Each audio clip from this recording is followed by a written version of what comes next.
Folks, one of the things I love about One Rental at a Time as it is growing is we get to bring on more and more amazing guests. And let me just say, this story is one you are going to want to pay attention to. We're going to talk about a young man who started making $5.15 at Gap. He's worked at movie theaters. He's done side hustles. He's house hacked. He is now sitting with 24 units after closing 5 properties in 2023. But we're going to go back to the beginning. Let's welcome Tom to the show. How you doing, buddy? Hey, thank you for having me. Excited to be here. Yeah, it definitely was not as easy as 2023 when I started in 2004. That was like a beast trying to get that one over the finish line, and that was a house hack, so it was a duplex. But Yeah. yeah, it gets easier the more you acquire and you know what to expect. But yeah, when I was 21, it wasn't as easy.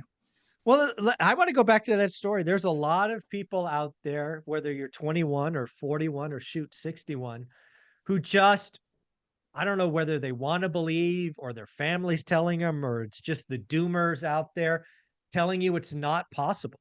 So I want to go back to Tom, the 21-year-old, or shoot, maybe Tom, the 20-year-old, and let's tell your origin story. I mean, how dare you think you could buy a property at 21 years old working in a movie theater, dude? That's not possible. What are you doing?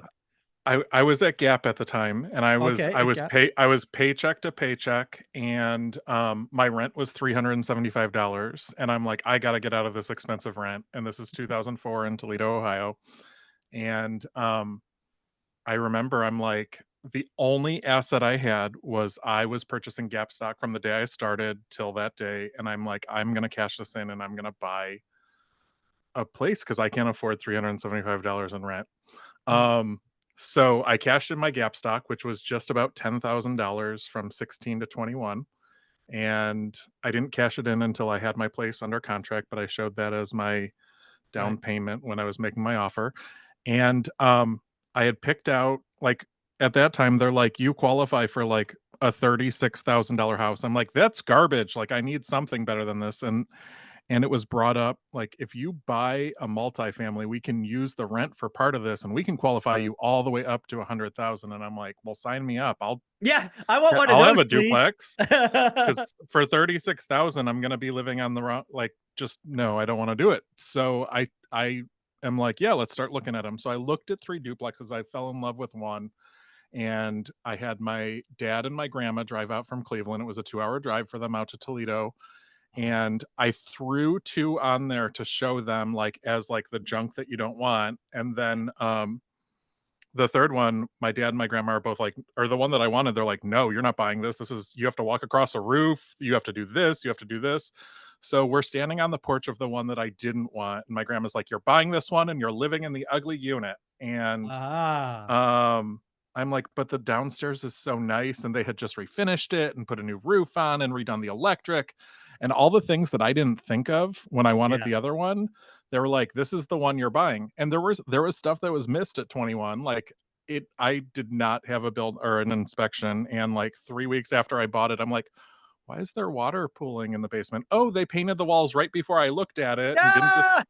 wet." So, there was lots of stuff missed, and I had to replace that furnace that first winter.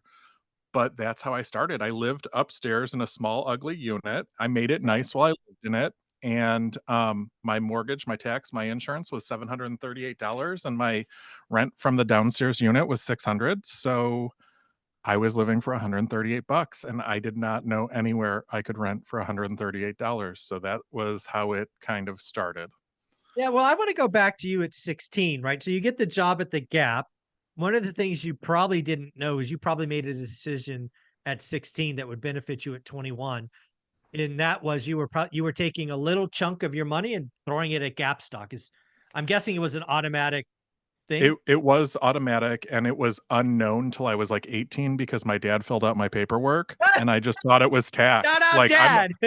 yeah, so and there were other benefit, and I've talked about this a lot because I first of all, I went and worked at the Gap because I couldn't afford the cool clothes, and I wanted to be able to, so that was my answer. I can get the clothes that everyone else has by working here. But they also paid for college for me, which is amazing. I had tuition reimbursement, Wow. There you so go. I stayed with Gap till a month after I graduated from college. They paid for 4 classes a semester as long as I got a B minus. they paid, and I only got 1 C, so that was, like, a really expensive C in my opinion because I went back and That was a bad I job. I took that class a second time, and I got an A the second time that I took it because There I you had go. to pay for that, and I had to come up with that money. Yeah, But, that's funny. yeah, there was like, just because I couldn't afford the cool clothes, it helped me pay for college, it helped me buy my first place. It was a really solid first job that I was just trying to get clothes at a discounted price. Well, there's so much in that. I mean, there's a lot of folks, and especially, we will eventually have a recession again, whether it's this year, next year, or the year after. They're a natural part of it. But I do, when the more and more people I talk to that quote unquote have success, that are on the wealth train, there's some part in their early journey where they just go. They just make a decision and go. And it's different for everyone. It started with cool clothes going to the Gap. Lots of people want cool clothes and they're begging mom and dad. They're just whining. Shoot, maybe they're stealing. Who knows? And they know, by the way, you figure out that they're going to help you pay for college. Great. I'll stay there instead of, transferring. So there's so much in that. So would it be fair to say that that first house hack in Toledo, Ohio was a wild success? I mean, what's the story today? You still own it? I still own that one. I just collected my rent on that one, and, it's a great property in my portfolio. I bought another one a year later in Cleveland, Ohio, and it was a money pit and a huge failure. So, I like to share about that one because I Yeah. lost thousands and thousands of dollars on that one. But that first one is still owned. I get, like, 11 calls a day of people trying to buy it still. Yeah. I get those too. So and I mean, at this point, it's just I don't know. But, yeah, it was in the right neighborhood, and it's fully rented, and it's one of those that whenever it does go up for rent, it's like 10 people waiting to apply for it, Yeah. and, What I is just total rent today? Top and bottom or on that one, 1400. So, it's still low for Toledo, for okay. 2 units, but I have a family who's renting both units, so I discount Mm, it for them, sure. and, it's also I've done everything at this point over the last 20 years, so it's pretty like, I have to do little stuff here and there, but I've done the windows, I've done the furnace, I've done the roof, everything is done in that one, so it's one of those Yeah. that's just kind of on autopilot, and I drive Yeah. by it and check on it, and we do the inspections, but I've had the same tenants downstairs for, 13 years now. Like, they Wow. just They just they've yeah. raised yeah, and I gave them options to buy it at one point when I was like, "I'm gonna get rid of this one," and they just could never get their finances in order, so that one is in my portfolio for the long haul, I think. Yeah, yeah. Well, I'm curious, when rates were really, really low, did you go do a rate and term refi or maybe a cash out refi or anything? I didn't, but what I did do was I hated my first lender, and I won't name Ah, them by name, that's fine. and so I feverishly paid it off, and then what I did was I actually pulled a HELOC on it, Oh, okay. and I used that HELOC to buy like my commercial property. I couldn't get a loan on it. So I'm like, "Hey, I've got money right here." And I was able to buy a lot of real estate with that house because of Mm, that HELOC. So I that like was what that. I did with it. Um, and that was a strategy that I used in the middle when I'm like when banks are like, "You have too many houses. We Yeah. can't help you." Yeah. I've heard that a lot in my investing career. I'm curious, when you use that HELOC, is your goal, you already have a plan for when you're gonna pay it back? Like, you buy the commercial property, you fix it up, you get it rented, you put debt on it, then you pay it off. Is that kind of the how you do it? For sure, yeah, I paid that HELOC. I mean, it's bought multiple properties, and I Right. think I've had it close to 10 years now, but it's paid for many over the years, and, yeah, whenever I cash out, I pay it back, and I leave it there. Right. It'll expire soon because it was a 10-year term, but, it's been a good, like, "Hey, I have this money sitting here, I can do this," Yeah. The key to and that it's helped HELOC a for lot. me is you use it for investing. You don't ball out and take crazy vacations and buy stupid trucks and all of that. It's like, no, this is to grow, not to enjoy, if you will. For sure, and I sold a couple along the way, and that's when I paid that property off and had access to getting it. I let it sit there for, like, a year or 2 with nothing on it, and then I'm like, "You know what? I'm gonna put a HELOC on here. I don't need it right now, but if something comes Yeah. along and I wanna throw $100,000 down on something, I've got this here to do that." And I know that's not the true intention of a HELOC. You're supposed to improve the property, but I've done lots of improvements on that property over the past 20 years of owning it, which There is you go. There crazy you that I'm at 20 years of owning a property. Wow, that is awesome. Well, that's starting early, right? I've always told people, right? There's 3 steps to getting wealth. The third step is you gotta do it for 10 years. So, 20 years is more than 10. So congratulations. Yes. I want to go back to you've talked about in because again, I follow you on Twitter or X. Um, go ahead and share your handle if you'd like. But you've talked about starting at the Gap, but you also spent a lot of time talking about working at the movie theater. Did those overlap? I never really understood the timeline. When was the Gap? When No, was the movie theater? so yeah, the Gap was got me through college, and Okay. a year after I graduated from college, I took a job at a movie theater because Hmm. I had an in between job. I worked at Target for a year in between, and I love shopping at Target, but not working at Target. And the movie theater was my second kind of job right out of college, and it was not good money, but at the time I was in Cleveland, Ohio, making nothing, working at a bar and selling on eBay. So I'm like, I'm gonna take this, and they're like, "We'll move you to Texas for 6 months, and we'll move you back to Ohio," and that never happened. Hmm. Um, but I took this position, and my starting pay with them, I think, was like 32,000, Hmm. and it got me into a different market that was growing instead of shrinking, like Cleveland, Ohio, at the time. And I just started running theaters. So I did that for 15 years. I bounced around from theater to theater. There were 7 in there where I would go and open new theaters. I went down to Houston for a little bit. And I never made a ton of money there. My average was in the 50s. I right before I left in January of 22, I was making 78,000 was my highest salary there. And I was very comfortable.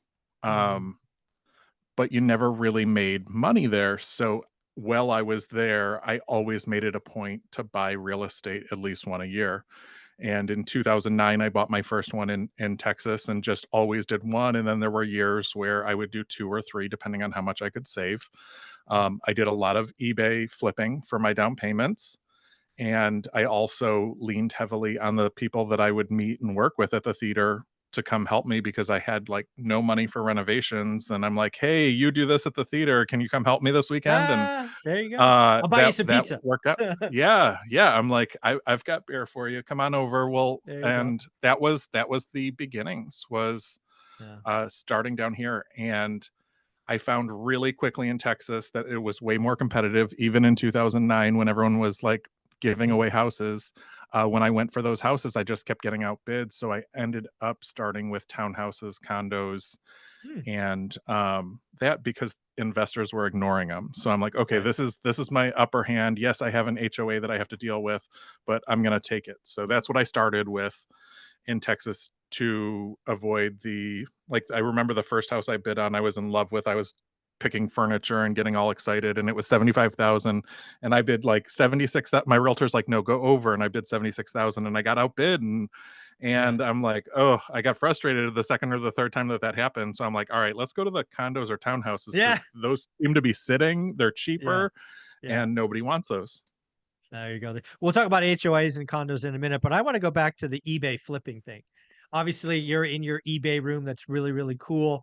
Um, a lot of people, over the last couple of years have created various side hustles.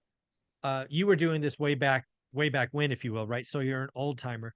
What do you think the key is to a successful side hustles? Because my opinion is a lot of people think they're easy, but a lot of people give up and it's kind of all expense and a loss. What is the key to a successful side hustle, you think? So I've done this since college and Gap did not pay for books, so I was flipping purses at the time in college and buying Mm. books and parking passes with it. And I have never chased the quick easy return or the quick mover. I don't sell iPads or Nike shoes. I sell the clearance item that was discontinued last year that I bought for $1, so I never had high overhead with any of it. Even the purses that I started with, they were $1.50 a purse, and I think I bought a cart full for 50 or $60. But then I was selling these purses for $60 a piece on eBay, and that adds up over time. So I Yeah. think approaching it with I call eBay at this point my safety blanket. Like August was a super expensive month for me. I had furnaces go out, I had cracking foundation, just everything was going up. So I kind of ramped up my eBay sales, listed a little bit more. I don't actively source, but when I see a deal, I'll grab it. Mhm. And there's a lot of things that won't make sense in Cleveland, Ohio, or Toledo, Ohio, or even when I go to a flea market in Dallas. Um, but they make sense in different areas. And I knew that when I bought that purse, I'm like, hey, these are diesel purses. This is a good name brand. So I know that they're not worth anything right here in Cleveland, but I think people around the country would be interested in these purses because they have a Yeah. $100 price tag on them. So for me, my side hustle has been my safety blanket over the last 20 years. I do it as much or as little. I had a good 2023, but my 2022 was, I kind of put it on the back burner, put it on vacation mode a lot. And that's how I like to approach my side hustle, where it's not like I need to make $300 this month. It's I can ramp it up when it's a bad month, and I can slow it down if I'm busy with other stuff and put it on vacation mode. And I think that's where people they're like, I have to make $300 if I'm going to do this, or I Mm. have to make $600. And I think people also chase this get rich quick because there are like eBay. I've always done very small investments. When I buy something, it's $100 worth, $200 worth. But some people go in on these, I want to do private label, I want to do this, I want to do that, and it gets so expensive so quick. And there's some that you can start with, like you can start dog sitting on Rover for nothing. Right. There's so many different ways to generate income. So I think chasing the biggest return is where people go wrong, in my opinion. And that's also why I ignore the Nike shoes and the iPads, because you have one of those lost and you're out Yeah. 300 bucks. You have one tube of lipstick lost and it's $1.50, and you're not like losing sleep Ah! over this $1.50. Right, right. So that's why I've stuck with the items that I know, and Yeah. the small, easy to ship items and the inexpensive to acquire items. And I can tell you from doing it for 20 years, those discontinued colors and scents and that get more expensive the longer they're discontinued. So when I buy them on clearance for $1, next year they're $25 online because nobody can find them anymore. Mm. There's a lot of in that. The other thing that I think I sense from you is you really enjoy your side hustle. And I say that because a lot of people go after things that they may not enjoy, but they're just chasing dollar signs, right? I think I think there's lots of hard days that don't make the highlight reel. But if you For enjoy it, you enjoy the hunt, you enjoy, I'm sure you get lots of crazy return requests, for example, and you're like you just roll with the punches because you enjoy it. for sure. Yeah, I've had some, this item didn't arrive, this isn't the color that you sent. I've had a lot of that over the years, but I do enjoy it. I do enjoy finding that deal and being able to flip merchandise. And I also enjoy I don't know, I've just done it since I was young. Basically, and this goes back to my earliest origins, I was basically told when I was young, if you want it, you have to earn it. So I remember like side hustling at the neighbor's garage sale, like helping them set up and making 10 bucks and getting super excited over that. So it's just kind of been ingrained in me. If I want it, I need Yeah, to earn it. there you go. And my flipping has been a way to definitely keep that ball rolling with real estate, keep that ball rolling with bills, and kind of my way of figuring it out. There you go. Well, again, you just keep moving forward. You don't complain, you don't whine, you figure it out, you take action, you improve, you move forward. So let's go back to the HOA thing. A Sure. lot of folks, as you indicated, avoid HOAs. They don't want the headache. They don't know. HOAs expenses only seem to go up, and the nonsense seems to go up. Um, but again, I like the idea, right? 2009, you're getting outbid on homes, townhouses and condos are sitting. You take a shot. So tell us about that first HOA or condo deal you got done. It's always fun to go back. 2009 was the first one, and the HOA was pretty rough, where they filled out all the paperwork and they said it was gonna be this much, so I remember my dues were $137, and the accountant calls me, like, a day or 2 after the check comes, and she's like, "Hey, you shorted your dues $100, it's 237." I'm like, "No, Ah, right here it says 137." And she's like, "Oh, that was filled out wrong." So I ah, quickly learned, because everything was based off this 137, that HOAs are not a dream for investing. I mean, that they can slap on early or Yeah. assessments and raise dues and Yep. restrict you from painting or doing this or doing that. So I learned in there that I didn't really want to buy in HOAs, but I did buy in HOAs probably from 2009 to 2015 because Yeah. I didn't have the competition. So, and there were years like 2013 where I put out 3 offers on 3 different properties and all 3 actually came back accepted, which I Mm, wasn't expecting. So I mm, bought 3 that year in different HOAs. Um, and while I put in my time with HOAs, there are good HOAs and bad HOAs, and I still have one property with an HOA, and it's the best kept property. Um, and that's what it's a small complex with like 60 units, okay. and the property manager you can text, and he takes care of it, and he's been the property manager since I bought it over 10 years ago, and it's a great quiet little property, and whenever one goes up for sale in there, there's 10 people now bidding on it because it stands out amongst the junk of these large run properties. So I wouldn't start there unless that was my only option. Like if I were going in today, I'd have to start in an Yeah. HOA property in Dallas to kind of get started because stuff has ballooned so expensive. But it was where I started when I was buying in Texas because that was my option that I had.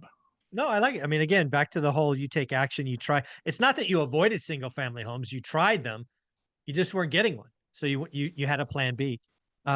You talked about there are good and bad HOAs. Any advice for someone who's looking at potentially going that route on questions they could ask? Or I mean, how do you, I is there any early indications good versus bad? Yeah, I love to tell people, even when I would show those units, I'm like, drive it at 7 o'clock and see what the parking lot looks like. And that's how you can really, even neighborhoods when you're shopping, like you can tell what that HOA is on top of or not on top of by what the property looks like at 7 o'clock. Is it got a bunch of cars up on cinder blocks or does it have Mhm, garbage everywhere? And that one property that I still own that has an HOA is like clean at all times. He has someone go through there twice a day and sweep and blow leaves and do this, and the dues aren't the cheapest, but it looks really good. So I think that that's a indicator there. You can also ask, the people that already own in there, is the HOA improving stuff? Are they just letting it fall apart? And you can usually tell driving around mhm, which HOA spends money back into the property and which HOA is doing unnoticeable repairs or mhm. just not Yeah. really allocating the money back into what you want to see There you go. There you go. in a property. Uh, well, it sounds like you bought a bunch of HOAs. You've only got one left. So I'm always curious when you sold, did you just take the cash? Did you 1031? What was kind of the story when you let a couple of these HOAs go back?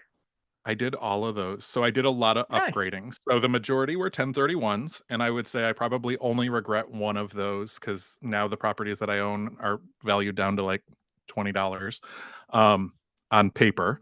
Uh, but I 1031'd a lot. I did take cash on one or two that I had lived in. And I just did a lot of upgrades in the early, like 2015. I was okay, let's change this HOA one into a 3 bedroom house. Let's change this one into a 4 bedroom house. So I did a lot of that over those early 2015, 16, 17, 18. And then by 2018, I saw that the numbers were not really making that much sense in Dallas. So I held on to what I have in Dallas. I have 8 right now in Dallas that are rentals and went back to Ohio where I Hmm, started. okay. And your money goes a lot farther there. You have very little appreciation, which I have great appreciation in Dallas, but your money, you make more money in Toledo. You can find a really solid single Yeah. family house for $75,000 still. Yeah. I want to highlight one thing you said because I don't know that everybody caught it. On some of the ones that you quote unquote lived in, you were Mhm. able to sell for cash. Obviously, I'm guessing because you had that tax advantage, you could get up to 250K if you were single and 500 grand if you're married, tax free if you lived there for Yes. 2 years of the last five. That's what you did. Yeah, I did that twice over the last 20 years. And they were ones that I lived in. And sometimes I would roll them over into rentals, and sometimes I would cash out and take the cash and allocate it into different projects or different properties. Mhm. Yeah. So one question I've never asked anyone, if you don't want to answer, it's okay, but I have a feeling you'll answer it. So you start at the Gap making 515 an hour at 16. Do you know what year you became a millionaire on paper? Any On idea? paper, yeah, it was right before I turned 32. So I was 31. It was like August of it was 2013. So Okay. about 10 years ago. Um, or a little over 10 years ago, I guess at this point. On paper, I was like, "Oh my gosh, if I sell all this, pay off my debts, Wow. I'm right there at $1,000,000. Like this is insane." Yeah. Um, and that was a motivator too, because I had a goal of hitting it by 30 and I didn't hit it.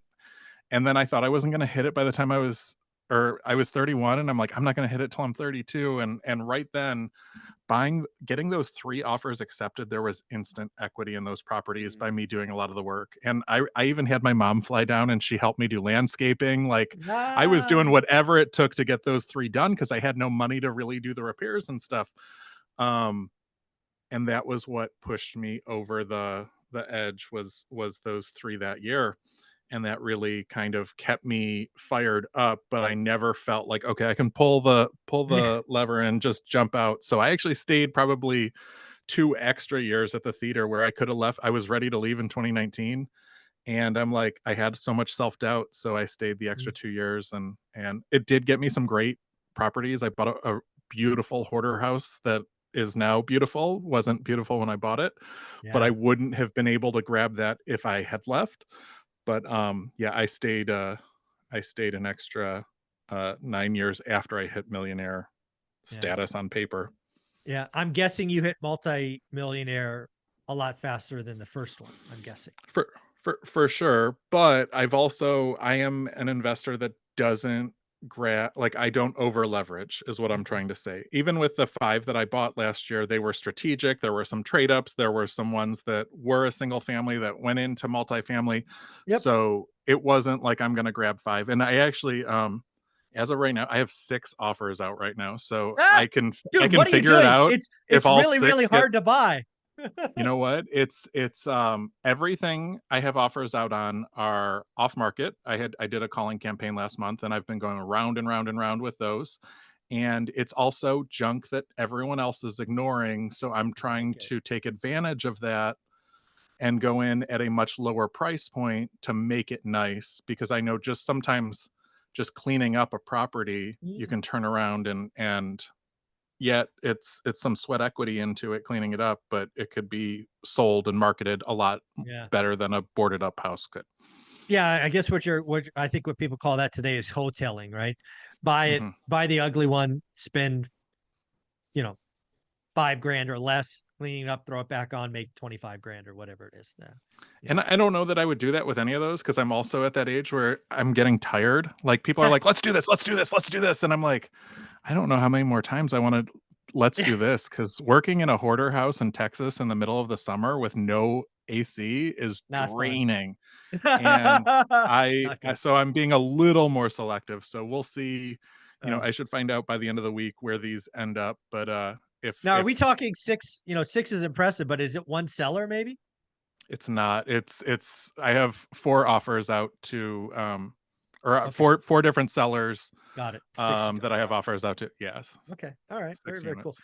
So let's talk about 2023 for a minute. Sure. I think you said earlier, again, I think I said at the opening, you bought 5 deals in 2023. Um, that was a tough time. Now, were these in Ohio or were these in Texas? It was both. The Okay, majority were off market though. So I did a driving for dollars one that I started putting under contract in April of 2023.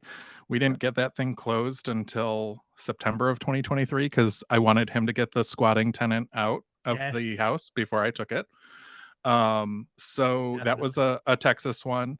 I bought an MLS one that I put under contract on Christmas Eve of 22, and Mm. that closed in February, and I just got a really good deal because of the time of year.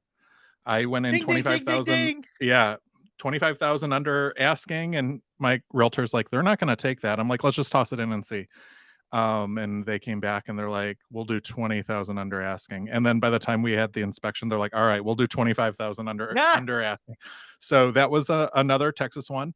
there And you go. then the couple in Ohio, there was one that was MLS and it just popped up in August. And it was one of those that had no pictures, no description. There's a tenant, you can't look at it. And I had my property manager up in Ohio. I'm like, "Go knock on the door and see if she'll just show you through." It was beautiful, and I'm like, "Oh my gosh, let's offer right now on this full price." They had it Yeah. listed really low, but this tenant had been in there since, like, 2018, and, like, it was immaculate. When she, Mm, like, turned it and she did move, so I had to turn it, but it was just because they poorly listed it, I got a great yeah. deal. And then, of course, so the next day, like 3 other people were trying to bid on it, and they had already accepted mine. And then 2 others up in Ohio last year were off market where I used a cold calling campaign. I went and met the sellers and negotiated down, and there were ones that, like, I was just thinking about this morning. I ended up buying this property that was a really small, ugly house in the best neighborhood, Mhm. and when I'm there with a seller, he's like, "I've got an offer at 50." And I'm like, "50 is tight with all that I have to do here." He's like, "You know what?" He's like, "You're the only one that's actually shown up because everyone's calling me, texting me, doing this." He's like, "I'll do 40 if you'll just take it and I'm done with this house." And I'm like, "I can do 40." And it was 40, and I put 35 into it, and then it appraised at 117. So it was one of those that was just a really good price in the right neighborhood, and because I showed up, he's Mm, like, "Hey, I'll take yeah. 10,000 less because 'cause you're actually gonna get the deal done." Right. And, my 5th one is just wrapping up now. The roof went on it yesterday. We've been battling the cold weather in Ohio slows everything down, so I've been working on that one for, it's going on 10 months now, but it was Mm, almost a full it was taken to the stud in yeah. there, so that was a full house basically. Very, very cool. Well, is it's the beginning of the year, holiday season, whatever you want. Lots of people will get interested in new things, real estate being building wealth being one of them, side hustles. All I sense from you, Tom, is you're willing to do the work. You don't need perfect information. You take your shots. But what would you tell someone getting started? What's some kind of Tom advice for folks I just I about getting think you hit on it because I didn't know any of this term. Like, the only thing I knew when I was buying real estate when I was getting started was the 1% rule. I'm like, "Okay, if this house is 100,000, I need to make $1,000 in rent." And I did that for years and it worked. Like, I didn't know all of these, what's the cap rate? What's the DTI? What, I didn't know anything when I was starting. I had no formal real estate background. So I think that that's important because I think people get stuck in analysis paralysis because I get DMs just all day of what about this? What about this? What about this? What about this? It's hard to make the 1% rule work now. So that can't Yeah, be my answer for them. yeah. But I think that over analyzing a deal will get you stuck and keep you unproductive. So I think that you need someone to kind of nudge you along and latch onto anyone in that market that's doing it. I found so many good resources from Facebook groups, from bigger pockets web forums. Like, there's been so many different ways that I've found, hey, use this guy to do your lawns. Hey, use this person. So find someone in that market that you're going to go after, because that's the other thing. And I know that you get this too.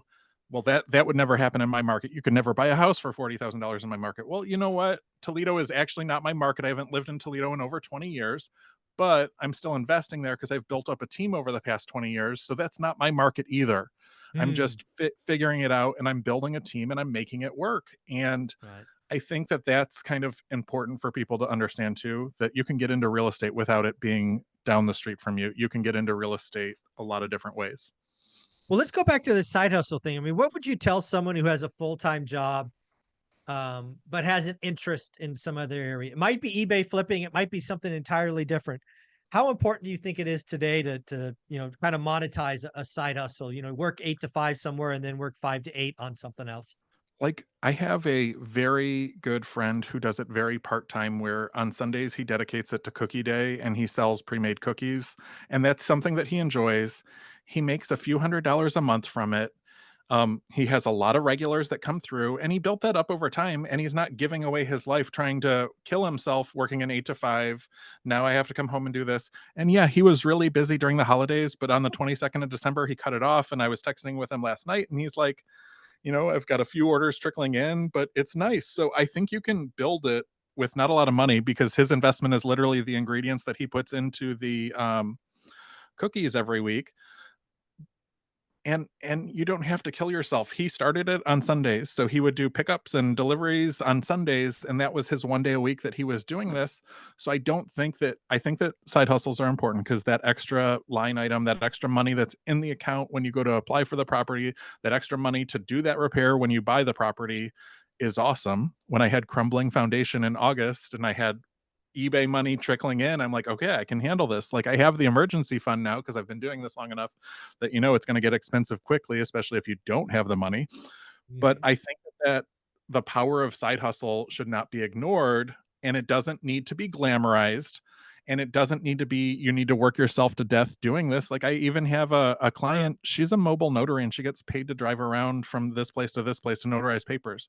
I think she paid $175 when she got her stamp, and she doesn't charge for the notary, but she charges, it's a $25 trip charge, it's a $50 trip charge, and she does that a day or two a week. So it's something coming in to help her keep moving forward, as Mhm. opposed to, I don't know what to do. I'm going to complain about it on Twitter or X. Well, there's also the side benefit. And again, folks, check with your CPA. But if you have a side business, a side hustle, you can take some of your living expenses, i.e., cell phone, internet, and bring those above the line versus below the line. And For, that's a big deal that a lot of people don't realize. for sure. Yeah. And there are years that I'm not very profitable, but I do have those above the line items now. So it's still worth the time, energy, effort, and hustle that I put into it. And I think that it gets a bad rap because everyone's chasing these get rich quick, and you're going to make Yes. $1,000 a week doing this, and they're not really focusing on the, I'm going to be a mobile notary, I'm going to be a cookie guy, I'm going to be I'm going to flip items on eBay. And me flipping on eBay for 20 years, I've never focused on the high ticket items or the expensive items to get started. I focused on the smaller. You could even do eBay arbitrage, which I do. Like, I have alerts on certain items, and there's times that people don't know what they have and they pop it up for like $20, and I'm like, I'll buy it for $20 and turn around and sell it for 150. Because there's certain things that, people are like, hey, I paid $20 for this and I just want to get rid of it. Yeah, So exactly. there's lots of ways to get started. It just has you got to pick what you like, because that's the other thing. My That's friend the likes key. making the cookies. Yeah. He, there, don't pick on something just because you think it's going to make money. If you don't like dogs, don't become a dog Yeah. walker, Yeah. or any of Exactly. those. So I think that that's important too, because people will grab onto stuff just because it makes the most money, but it's not something that Mhm. they enjoy. Yeah, you gotta if it's gonna be your side hustle, it's gonna be your 5 to 8 or your Sunday cookies. Make sure you like it. Yeah. Because again, I think that's the real key for a side hustle, is you have to like it. 'Cause it can't feel like more work, right? We already got one of those. Let's make sure the next thing is doesn't feel like work. So I want to go back to, and apparently you've quit your W-2. So I let's did. talk about that decision. How's it been? All of that. So walk us through the logic. So I'm going on 2 years of not having a traditional W-2, and it's been awesome. It has been a roller coaster. I can tell you, my boss was really negative when I quit, and then I had this article come out in Business Insider, and he liked the article That's awesome. on LinkedIn, and I'm like, how do you block someone on LinkedIn? Why is he looking at my stuff? But it's been a roller coaster. There's times where I'm like, man, this was so much easier because I had the insurance, I had this. It was a steady every 2 weeks I get this job. However, there are good months and bad months and everything. Even at my job, there were good months and bad months. So I have enjoyed my past 2 years. I've taken on a couple of partnerships that I never thought that I would be open to, with other investors or other people that are in my market that want to get into this market. And it's nothing like what I pictured, but I'm happy that I pulled the plug. Mhm. And I'm still making it work. Like, I haven't hit that road bump yet where I'm like, all right, I need to go back to and get back into a 9 to 5, because and that's what I was always focused on from when I bought that first one in Texas to when I left in 2022. I'm like, I don't want to go work for another employer because I'm going to have the same issues there that I have at this employer. And that's also why I stayed stagnant at that lower salary by not job hopping. But I also was able to comfortably buy a property every year staying with them. And I grew, one rental at a time, one extra door every year. Sometimes there were two or three, depending on how things played out, and that was what I knew building that up would get me out of that job without having to go to another job. The other thing I've never asked anyone, but I'll ask you is it seems like you live below your means on purpose since you were 16. Now that you've been out of work for 2 years, have you done anything just to celebrate that? Have you bought anything that looking back is something you wouldn't have bought before? Have you had any fun now that you have earned all this? There's some splurges, definitely. There's some, extra spending. My Airbnb in Toledo is my second home. I stay in it whenever I go visit my properties, and I have done some upgrades there that I would have never like, I wouldn't do Trex decking anywhere. Like, there's a lot of extras that I've spent money on that, "Hey, I'm staying here. I want this Yeah, fixture. I want this Bluetooth," so I have done some of those types of upgrades. I didn't last year, but in 2022, I took 3 just spur of the moment trips down to Mexico and around the country, and I like that flexibility. So I've done some of that. I've got 3 trips on my, goals for this year in '24, nice. and, I think being able to step back and enjoy it a little bit is key, and I do see people who are like, "No, I would never do that. You can't buy this type of fixture or this type of cabinet or this type of thing if you wanna retire early," and I don't Mm, agree with that. So, I mm, think that enjoying it a little bit is super important. yeah. I really do think there's something to the, living below your means, as you're getting to the journey. But once you kind of get there, wherever there is for you, you gotta you gotta loosen up the purse strings a little bit. At least you can't go nuts, right? Because you don't want to go backwards. But celebrate a little bit. Pop a cork once in a while. I think is important. You talked For about sure. 2024 goals, talking about 3 trips. It'd be a miss if I didn't ask you what else, Tom, is on your goals for 2024. I've got some reallocation of real estate. So some of the real estate is near the bottom of the we've been depreciating it for the last 20 years. Maybe you want Yep. to switch this one up. So I think some reallocation of some of my real estate this year would be in the works. Okay. Possibly some selling or some trading up, just like I used to do, is on the goals. I just started working with a personal trainer. So I did the gym this morning before our meeting. So that was Good another for goal you. on there. Um, Same with my strategy with eBay. I have found this over doing it for 20 years. When you have items that are less than $20, you're dealing with a less than $20 customer, and the less than $20 items are the ones that I usually have the most issue with. Mhm. So I've been working on changing my mindset of just because I can get this for a dollar and sell it for $20 doesn't mean it's a good deal. It's going to attract a different type of client. So a reallocation of what I'm offering because I don't want to deal with that less than $20 client because it's going to do that. That I did headache, some yeah. some partnership change ups with the Frugal Gay, and I am working on 2 bigger projects. And then I think one of my biggest right now is venturing into something that I haven't done. I've had a lot of like, "Hey, would you be interested in this? Hey, would you be interested in this?" There was like I don't think that this one's gonna take off, so I'll share this one, but there was like a boutique hotel, and they're Ah, like, "Hey, what about this? What about this?" So, I think looking at different real estate versus what mm, I've been doing for the last 20 years is something that I one of those 6 offers that I have out is a totally different type of thing than I've been doing for it's got real estate attached to it, but it's just different than what I have been doing for 20 years. So it'll take me out of my comfort zone, which is something that I like. awesome, awesome. Well, Tom, you've been a lot of fun. Please keep doing what you're doing on X or Twitter. Where can people reach out? Where can they follow you? Where should we send them? So I'm most active on Twitter at the Frugal Gay 11. I have a website, The Frugal Gay, and then I have videos that I am working on over on Instagram and TikTok, and it's at the Frugal Gay 11. And I want to just say this because I had a friend DM me yesterday. I will never DM you and ask you for stock tips or No, trading. And no, these scammers keep using my name. So please know if I'm you'll not never talking do that. about like eBay or real estate, that is It a ain't you. scammer using my pictures or videos. So Yeah, same guys. I will never. I'll tell you this. I'll never DM you. Just not going to happen. Yeah, it's crazy, you crazy. DM me. Tom, yeah, I did, but it wasn't It's a about different, crypto yeah, or something. Yeah, it's a yeah, that's true. different kind of DM. Tom, you've been an amazing man. Thank you for saying yes to some guy you never met. I know my audience will appreciate your story. There's so much there starting at 16 to leave in the W-2, the side hustle, 2 different markets. Just keep it up, man. Keep being you. Thank you for having me. I appreciate it. It was a fun You chat. got it. Awesome.